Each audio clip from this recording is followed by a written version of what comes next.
ಗಣಾಧಿಪಾಯ ನಮಃ. ದೂರ್ಬೆಯನ್ನು ಸಮರ್ಪಣೆ ಮಾಡ್ತಾ ಇದ್ದೇನೆ. ಉಮಾಪುತ್ರಾಯ ನಮಃ. ದೂರ್ವೆಯನ್ನು ಸಮರ್ಪಣೆ ಮಾಡ್ತಾ ಇದ್ದೇನೆ. ಗಣನಾಶಿನ್ಯೇ ನಮಃ. ದೂರ್ವೆಯನ್ನು ಸಮರ್ಪಣೆ ಮಾಡ್ತಾ ಇದ್ದೇನೆ. ಏಕದಂತಾಯ ನಮಃ. ದೂರ್ವೆಯನ್ನು ಸಮರ್ಪಣೆ ಮಾಡ್ತಾ ಇದ್ದೇನೆ. ವಿಭಕ್ತಾಯ ನಮಃ. ದೂರ್ವೆಯನ್ನು ಸಮರ್ಪಣೆ ಮಾಡ್ತಾ ಇದ್ದೇನೆ. ಮೂಷಿಕ ವಾಹನಾಯ ನಮಃ. ದೂರ್ವೆಯನ್ನು ಸಮರ್ಪಣೆ ಮಾಡ್ತಾ ಇದ್ದೇನೆ. ಈ ರೀತಿಯಲ್ಲಿ ಗಣಾಧಿಪನನ್ನು ಸ್ಮರಿಸುತ್ತಾ ಇವತ್ತಿನ ಒಂದು ವಿಶೇಷವಾದಂತಹ ಅಂಗಾರಕ ಸಂಕಷ್ಟಿ ಅಂತ ಕರೀತೇವೆ, ಮಂಗಳವಾರದ ದಿವಸ ಬಂದಿರತಕ್ಕಂಥದ್ರಿಂದಾಗಿ ಎಲ್ಲ ಪಾಪಗಳನ್ನು ಕೂಡ ಪರಿಹಾರವನ್ನು ಮಾಡತಕ್ಕಂತಹ ಶಕ್ತಿಯನ್ನು ಹೊಂದಿರತಕ್ಕಂತಹ ಮತ್ತು ಸಮಸ್ತ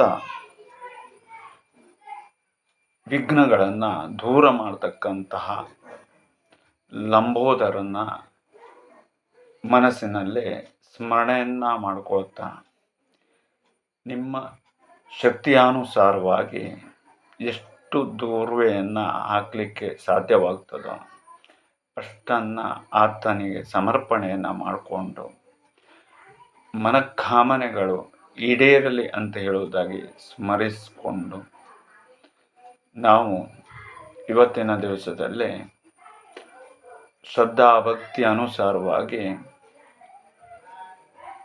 ಉಪವಾಸ ವ್ರತಾದಿಗಳನ್ನು ಮಾಡಿಕೊಂಡ್ರೆ ಶರೀರಕ್ಕೆ ಒಳ್ಳೆಯದಾಗ್ತದೆ ಮತ್ತು ಎಂದೂ ಗಳಿಸಲಾಗದಷ್ಟು ರೀತಿಯಾದಂತಹ ಪುಣ್ಯಾಂಶ ಇರತಕ್ಕಂಥದ್ದು ಸಂಪಾದಿಸಿಕೊಳ್ಳಬಹುದು ಮತ್ತು ಮುಂದೆ ಬರ್ತಕ್ಕಂತಹ ಎಷ್ಟೋ ವಿಘ್ನಗಳನ್ನು ನಾವು ದೂರ ಮಾಡ್ಕೊಳ್ಳಿಕ್ಕೆ ಸಕಾಲ. ಹಾಗಾಗಿ ಎಲ್ಲ ಭಕ್ತಾದಿಗಳಿಗೂ ಕೂಡ ವಿನಾಯಕನು ಆಯುಷ್ಯ ಆನಂದ ಆಯು ಆರೋಗ್ಯ ಭಾಗ್ಯಾದಿಗಳನ್ನು ದಯಪಾಲಿಸಿಕೊಡಲಿ ಮತ್ತು ಅಷ್ಟೇ ಅಲ್ಲದೆ ನಮ್ಮ ಭಕ್ತ ವರ್ಗದವರಿಗೂ ಕೂಡ ಒಳಿತನ್ನು ಉಂಟು ಮಾಡಿಕೊಡಲಿ. ಸಮಸ್ತ ವಿಶ್ವದ ಜನತೆಗೆ ಬುದ್ಧಿಯನ್ನು ಕೊಟ್ಟು ಆತನ ಒಂದು ಅನುಗ್ರಹದಿಂದ ಎಲ್ಲ ಕೆಲಸ ಕಾರ್ಯಗಳು ಕೂಡ ಸುಲಲಿತವಾಗಿ ಈಡೇರುವಂತೆ ಅನುಗ್ರಹವನ್ನು ಪಡ್ಕೊಳ್ಳಿ ಅಂತ ಹೇಳುವುದಾಗಿ ಆತನಲ್ಲಿ ಸ್ಮರಣೆಯ ಮೂಲಕವಾಗಿ ಕೇಳಿಕೊಳ್ಳುತ್ತಾ ಮಾಗಣಪತಿ ಆಶೀರ್ವಾದಕ್ಕೆ ಪಾತ್ರರಾಗಿ